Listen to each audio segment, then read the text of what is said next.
So, ayun nga. Pagdating ng van, nag-antay kami sa isang sulok. Tapos, sasakay daw kami ng balsa para makarating kami dun sa kabilang ibayo. Kasi yung hanging bridge na dating nakatayo dun is nasira na ng river nung tumaas yung level niya.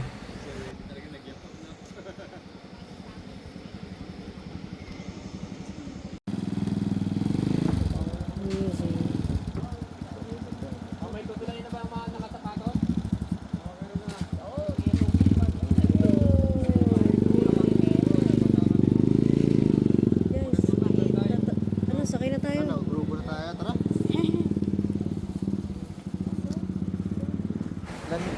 Kasi yun, sakay na kami ng tricycle. Papunta dun sa Barangay Daraitan.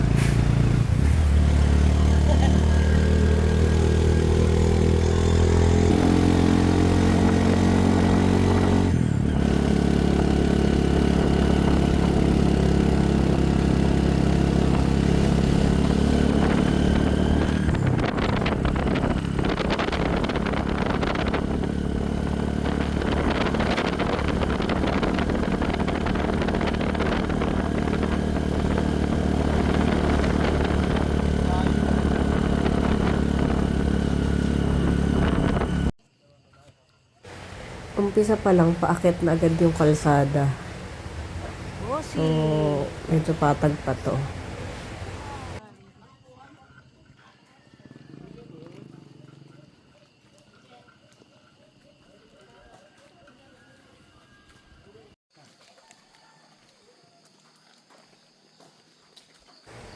Nag-rent kami ng ilaw dun sa mga tour guide.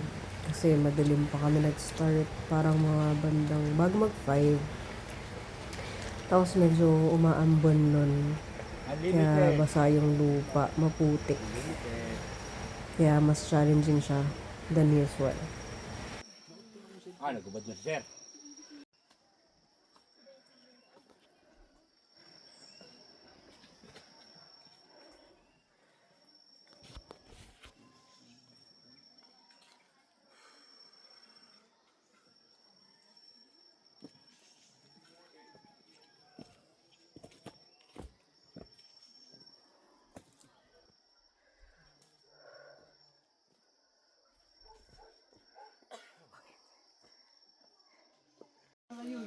Wala kayong power bank? Dala? Dala mo, di ba? Yes. I'm always ready. Wait lang. Ready? Dala na eh, makapaan na eh mamaya. May sandal naman ato. Dala niya. Dala mo, sir? Sandal mo?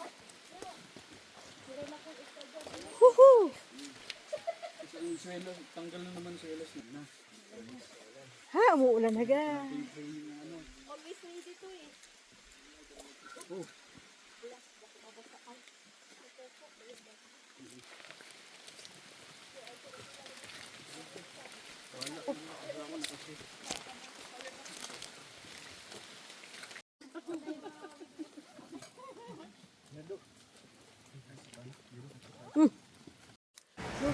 So, ito na nga yung lubid na kakapitan.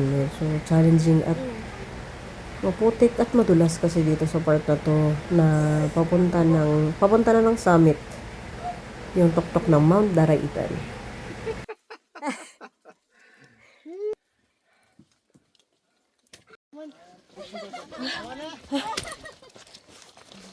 Sige na, alis na kayo.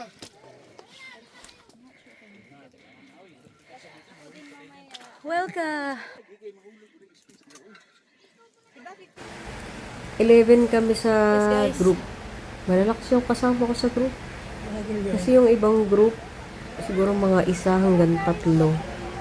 2, 3. Yung medyo sumusuko na bandang 1/4 or half ng trip or hike kasi mga nahihilo na, mga nagka-cramps. So, hindi natin pwedeng pilitin yung mga ganun kasi para din nila sa safety nila. So, yun. Kami dito, pagal lang yung pacing ng iba, katulad ko. Kasi madulas nga, saka safety first.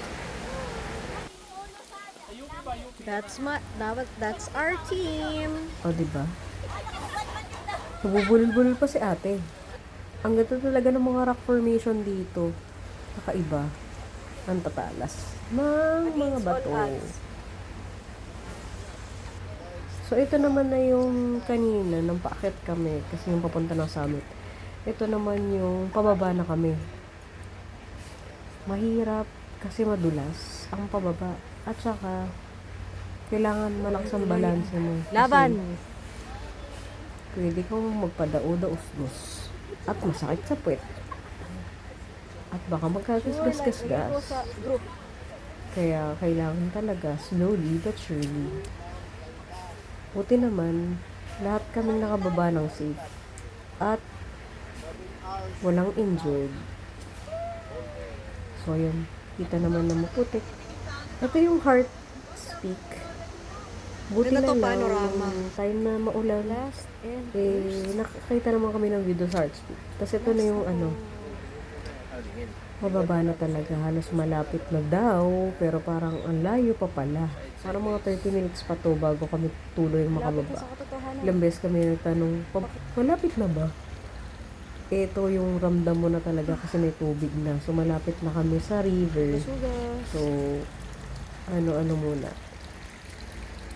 Medyo Go, Ross! nagbanlaw ng sapatos. Ayun na, narinig na natin ang Kasi ito, sapa. yung maraming ferns, ito talaga yung madulas. Kasi wala na siyang bato, puro putik na lang. Para kami nag-skating.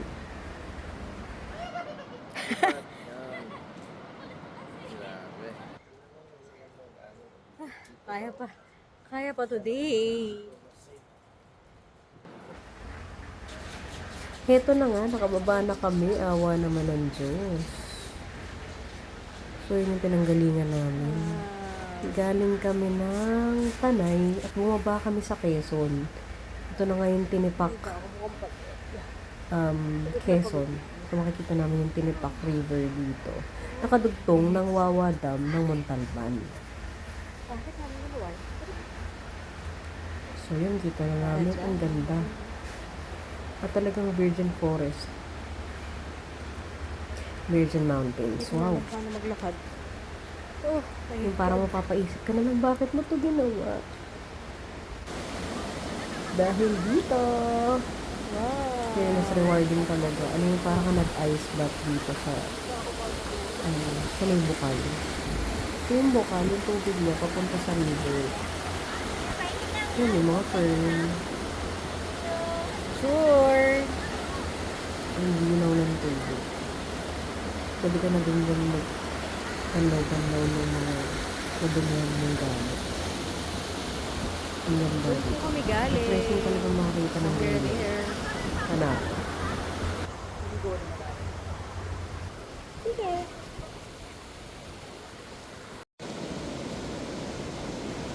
Usually daw, pwede maligo dito sa Tinipak River kapag mga bandang March, mga summer. Pero malakas kasi yung current, at mataas yung tubig. Ano pala ito? So, ito yung maliwanag na version ng pagbabansa. Pauwi na kami. Salamat sa Diyos. Ito yung paalis pa lang kami, hinatid kami ng nanay tatay namin. Ito na yung magbabansa. Pinicturean namin yung sapatos namin bago kami mag-start. So, boy pa siya. Magbabansa na kami. Ito yung sa may restaurant kung saan kami kumain at nag-prepare, nag-iwan ng gamit. Tapos punta kami sa barangay Daraitan. Nag-register at nag-stretching. Ayun, papasok na sa gubat. Station 1 pa lang pagod na. Warm up daw yun, pero parang yun ang pinaka-challenging. Kasi ang putik. Station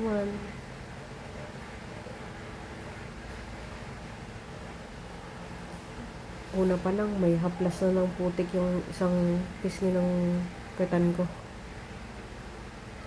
So yun, medyo maliwanag pa nito, hindi pa bumababa yung fog. Kita mo yung Tinipak River. Ganda. Sino andyan? Ah, diba? Babae sa gubat. Okay, ano tinatanong niyo? Maliban sa iniisip niyo na ako ng pagkain. Later! So, pagdating namin sa summit, nawala kami masyado nakita kasi mapag. Pero okay lang naman. Amazing pa din ang experience. Ay, diba?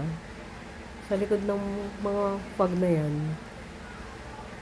yung mga kabundukan ng Sierra Madre at kung ano-ano pa. So, ito yung rock formations. Ang ganda, diba? Paano kaya nabuo yung mga yan?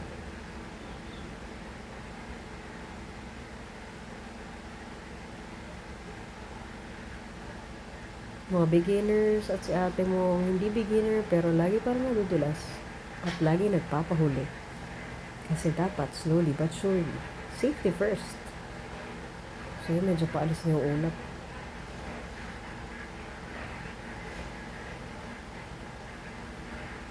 Ganda.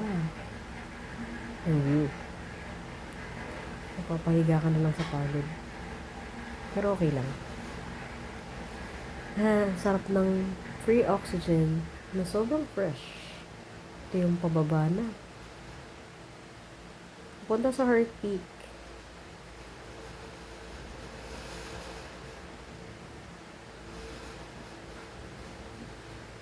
Me and my imaginary jowa. Hello.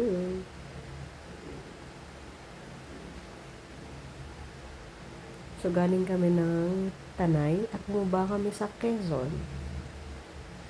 Iruin mo yun. Na mundo, pupunta sa kabilang bayan. So, yun yung sapatos namin. Pagkatapos ng trip, nakababa na kami. Ay, salamat. Pero napakarami pa rin lakad. Pupunta dun sa Bukal.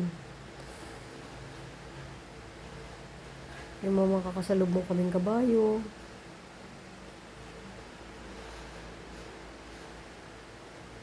Hintay na yung pauwi na.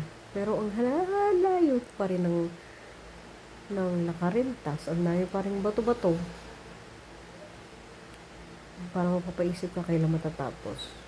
Pero okay lang. Ang ganda kasi ng view.